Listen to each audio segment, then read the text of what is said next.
क्या आप लोगों को पता है श्री राम को वनवास हुआ जब 14 वर्ष तक लक्ष्मण सोए नहीं थे और उर्मिला 14 वर्ष तक सोती रही। क्यों? तो दोस्तों वीडियो पूरा जरूर देखें। श्री रामायण को आज तक हमने अपने और इस समाज ने श्री राम की दृष्टिकोण से देखा। लक्ष्मण को देखा, देवी सीता को जाना, हनुमान के भक्ति भाव को जाना, रावण के ज्ञान को पहचाना, लेकिन कभी यह नहीं ध्यान दिया कि इस रामायण में अगर कोई सबसे अधिक उपेक्षित और अनदेखा पात्र था तो वह थीं लक्ष्मण की पत्नी और जनक नंदिनी सीता की अनुजा उर्मिला। जब राम सीता वनवास को जाने लगे और बढ़े आग्रह पर लक्ष्मण को भी साथ जाने की आज्ञा हुई तो पत्नी उर्मिला ने भी उनके साथ जाने का प्रस्ताव रखा, परंतु लक्ष्मण ने उन्हें यह कहकर मना कर दिया कि अयोध्या के राज्य को और माताओं को उनकी आवश्यकता है।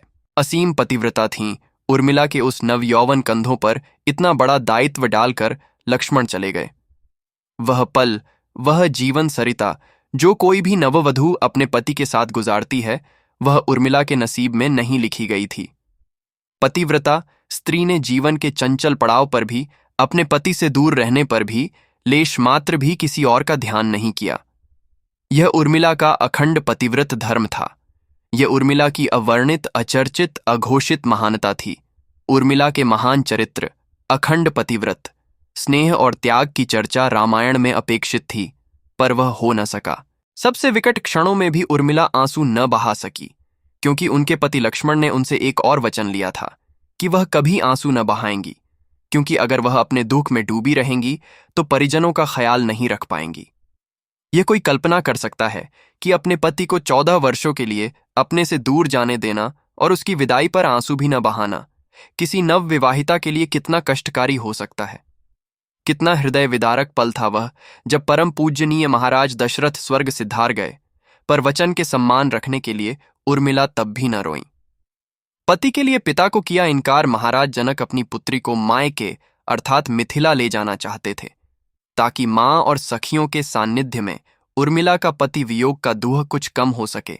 परंतु उर्मिला ने मिथिला जाने से सादर इनकार कर दिया, ये कहते हुए कि अब पति के परिजनों के साथ रहना और दुख में उनका साथ न छोड़ना ही अब उसका धर्म है। 14 वर्षों तक सोती रहीं। बहुत से लोग इस बात से परिचित हैं कि अपने वनवास के दौरान भाई और भाभी की सेवा करने के लिए लक्ष्मण पूरे 14 साल तक नहीं सोए थे। उनके स्थान पर उनकी पत्नी उर्मिला दिन और रात सोती रहीं। लेकिन यह बात बहुत कम लोग जानते हैं कि रावण की बेटे मेघनाद को यह वरदान प्राप्त था कि जो इंसान 14 वर्षों तक ना सोया हो, केवल वही उसे हरा सकता है। इसीलिए लक्ष्मण मेघनाद को मोक्ष दिलवाने में कामयाब हुए थे। रावण के अंत और 14 वर्ष के वनवास के पश्चात जब राम, सीता और लक्ष्मण वापस अयोध्या लौटे, तब वहां राम के राज तिलक के समय लक्ष्मण जोर जोर से हंसने लगे। सभी को यह बात बेहद आश्चर्यजनक लगी कि क्या लक्ष्मण किसी का मजाक उड़ा रहे हैं। जब लक्ष्मण से इस हंसी का कारण पूछा तो उन्होंने जो जवाब दिया कि ताम्र उन्होंने इसी गद्दी का इंतजार किया है, लेकिन आज जब यह गद्दी आई है तो उन्हें निद्रा देवी को दिया गया। वो वचन पूरा करना होगा जो उन्होंने वनवास काल के दौरान 14 वर्ष के लिए उन्हें दिया था। लक्ष्मण ने नहीं देखा भगवान राम का राज तिलक। दरअसल निद्रा ने उनसे कहा था कि वह 14 वर्ष के लिए उन्हें परेशान नहीं करेंगी और उनकी पत्नी उर्मिला उनके स्थान पर सोएंगी।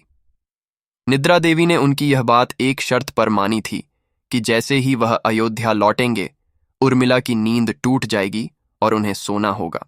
लक्ष्मण इस बात पर हंस रहे थे कि अब उन्हें सोना होगा और वह राम का राज तिलक नहीं देख पाएंगे। उनके स्थान पर उर्मिला ने यह रस्म देखी थी। लक्ष्मण की विजय का कारण था उर्मिला का पतिव्रत। एक और वाकया ऐसा है जो यह बताता है कि लक्ष्मण की विजय का मुख्य कारण उर्मिला थी। मेघनाद के वध के बाद उनका शव राम जी के खेमे में था। जब मेघनाद की पत्नी सुलोचना उसे लेने आई, पति का छिन्न शीश देखते ही सुलोचना का हृदय अत्यधिक द्रवित हो गया। उसकी आंखें बरसने लगीं।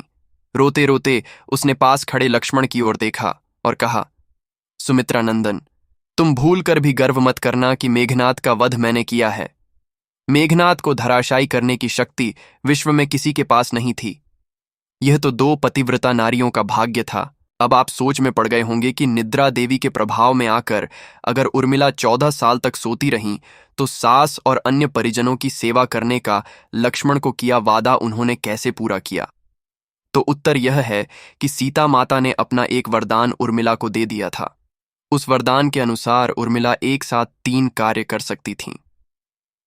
तो दोस्तों, कैसा लगा आज आप लोगों को हमारा वीडियो? आशा करते हैं सभी को पसंद आया होगा। पसंद आया तो हमारे चैनल को सब्सक्राइब जरूर करें।